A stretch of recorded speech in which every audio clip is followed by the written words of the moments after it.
Shalom, shalom.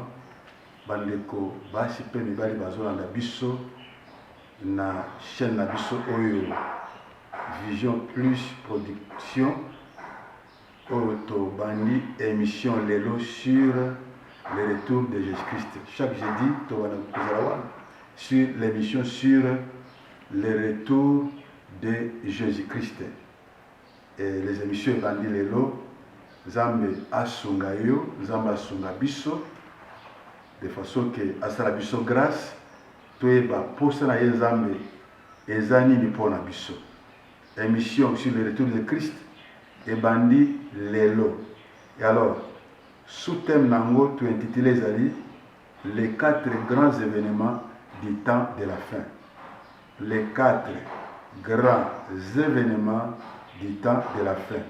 Milulu mine ya minene ya mikolo nasuka. Yango to bengi na français les 4 grands événements du temps de la fin. Donc, événement liboso to bengi yango enlèvement de l'église. Événement ya mibale to bengi yango la grande tribulation. Événement ya misato to bengi yango le retour visible de Jésus-Christ. Et enfin, les jugements derniers. Alors, Ezali, na retour, to nzinga, ya retour ya Yesu, ndete zomona ba grands événements wana ya temps de la fin. Eza ba événement oyo, eza préparé na Nzambe pour toute personne qui va vivre dans le siècle présent. Les événements du jour de l'Éternel, les événements les a pour faire entendre Mongongo Nango. Ces événements font entendre sa voix. Mongongo Nango est déjà koyokana. Les événements les a koyana lombango penza awana mabele. Alors, à cause de ces événements du temps de la fin, batona makashi, babandi déjà koningana, ko pousser bakri amer. Parce que pendant ces événements du temps de la fin, la Bible nous dit que Nzambe a changé la fête na matanga. Pour kende ki fête ko sepela, bozongi bobandi kolela. Nzambe a kotinda nzala na mukili, nzale uzala ya kwanga te, ya mapate, mais nzala ya maloba na Nzambe. Mais batu bakoluka yango, bakomona yango te parce que c'est les jours de l'Éternel.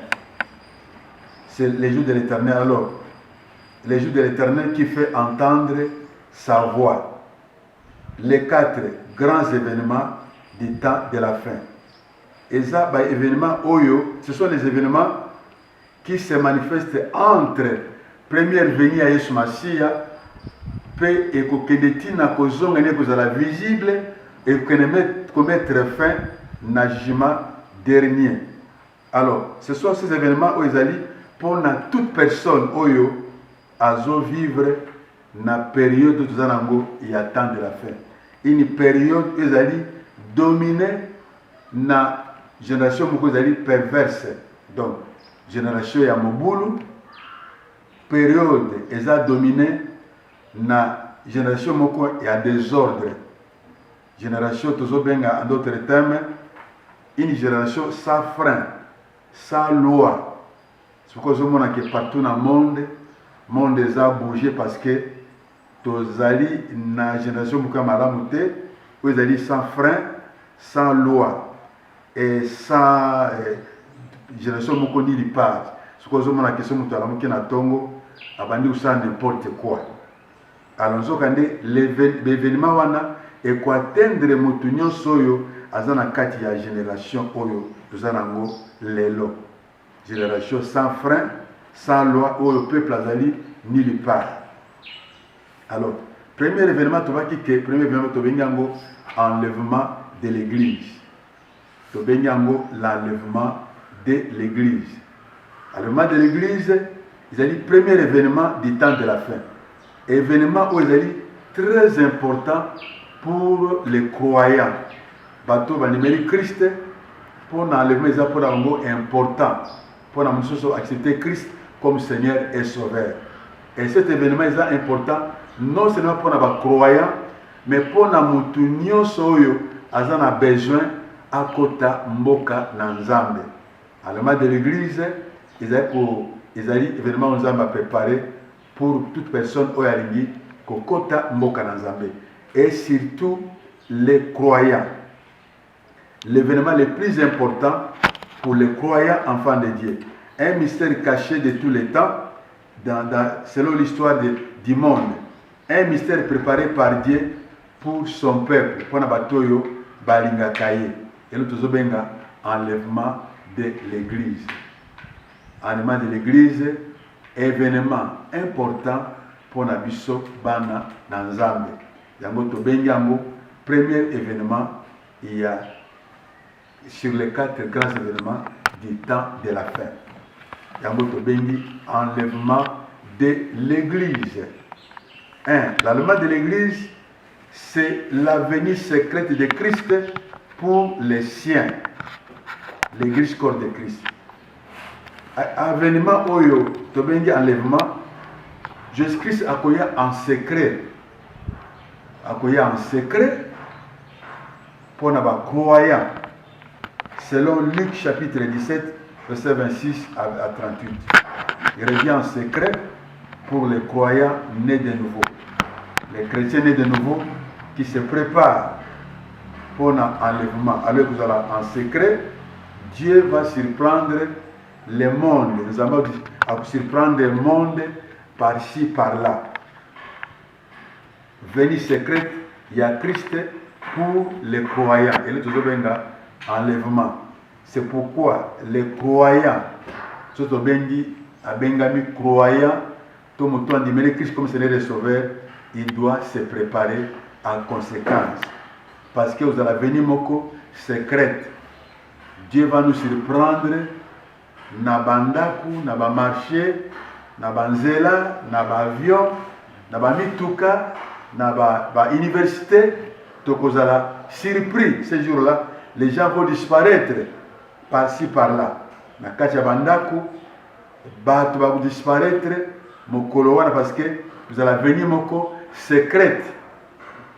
Alors, les chrétiens nés de nouveau, des bango vous allez enlever pour ces jours-là de l'enlèvement.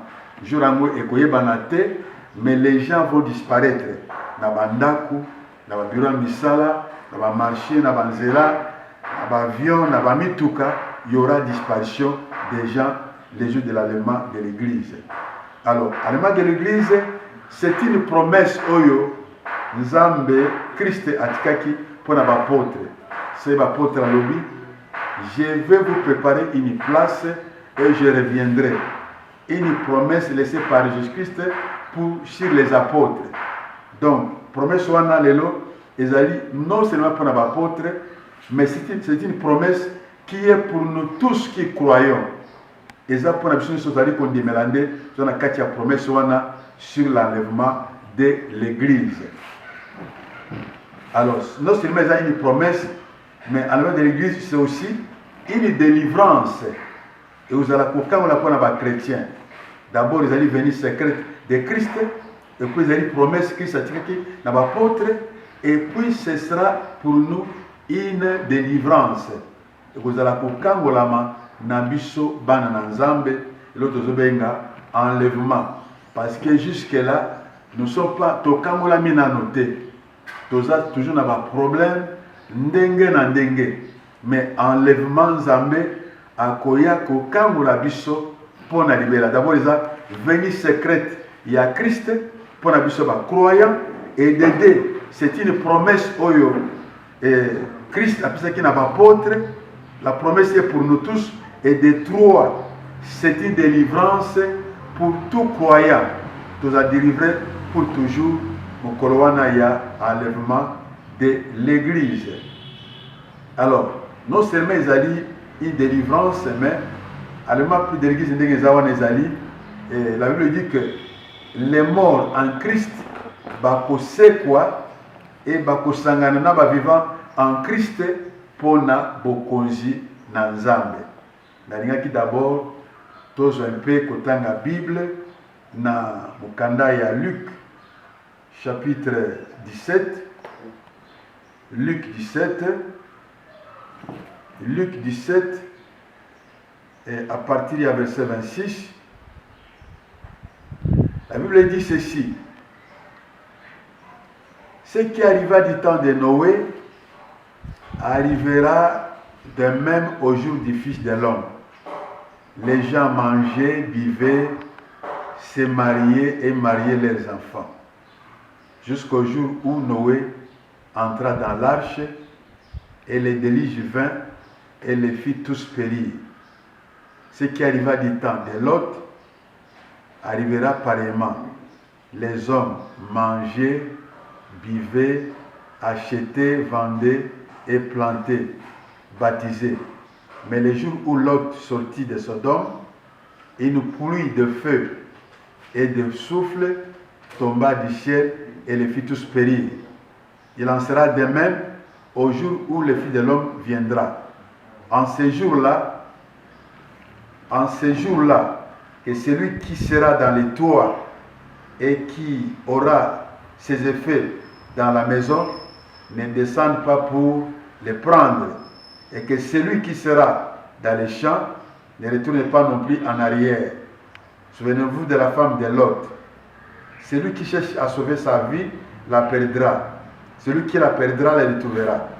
Je vous dis qu'en cette nuit-là, les deux personnes qui seront dans un même lit, l'une sera prise et l'autre laissée. Les deux femmes qui mourront ensemble, l'une sera prise et l'autre laissée. Les deux hommes qui seront dans un champ, l'un sera pris et l'autre laissé. Ça, c'est l'avenir secrète de Christ enlèvement. Il y aura disparition. Et que ça, exactement comme à l'époque de Noé. À l'époque de Noé, Batwazalaki, na ambiance, na komela, kolia, kobala, kotonga, et bazaki na ba distraction wana. Personne n'a pas tenu compte que nous avons koya pona kosambisa biso. Et bazaki surpris mukolo wana. La Bible dit qu'un petit nombre seulement et bika mukolo wana, un petit nombre de 8 personnes.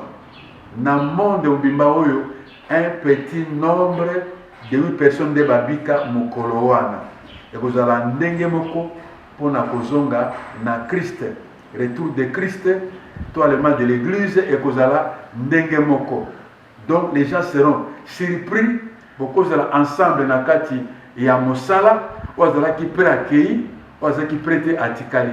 Beaucoup de l'ambet chez Bolali, madame et l'homme, ou azala ki prêt accueilli, ou azala ki prêté atikali.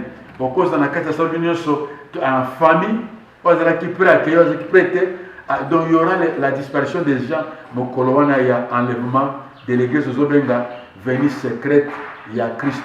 C'est pourquoi nous devons nous préparer en conséquence. Dengue tozawana, oza, ndeko mwasi oza, mon Christ au niveau là, Yeshua nanzan concerné de sauveur, il faut toujours comme préparer en conséquence pour l'enlèvement de l'église. Et que seulement en secret, pour les croyants. Ce qui est là, il y a combat makashi lelo, c'est à partir, c'est à cause de l'enlèvement de l'église. C'est pourquoi le diable a télémis à ça n'importe quoi pour que bateau ébélé bazanga bokonzi na nzambe. Alors mon frère, ma soeur, yo ozona biso lelo eskozali, tu dois te préparer pour l'enlèvement de l'église. Parce que comme vous savez, en secret, il y aura disparition des gens et Nzambe a pu surprendre les biso, na bandako, na misala, na mituka par-ci par-là. C'est pourquoi nous devons nous préparer pour ces jours-là, Tobengi, enlèvement de l'église. Venue secrète de Christ, enlèvement de l'église, une promesse laissée par Jésus-Christ aux apôtres, enlèvement de l'église, une délivrance pour nous. Enlèvement de l'église, les morts en Christ, c'est quoi?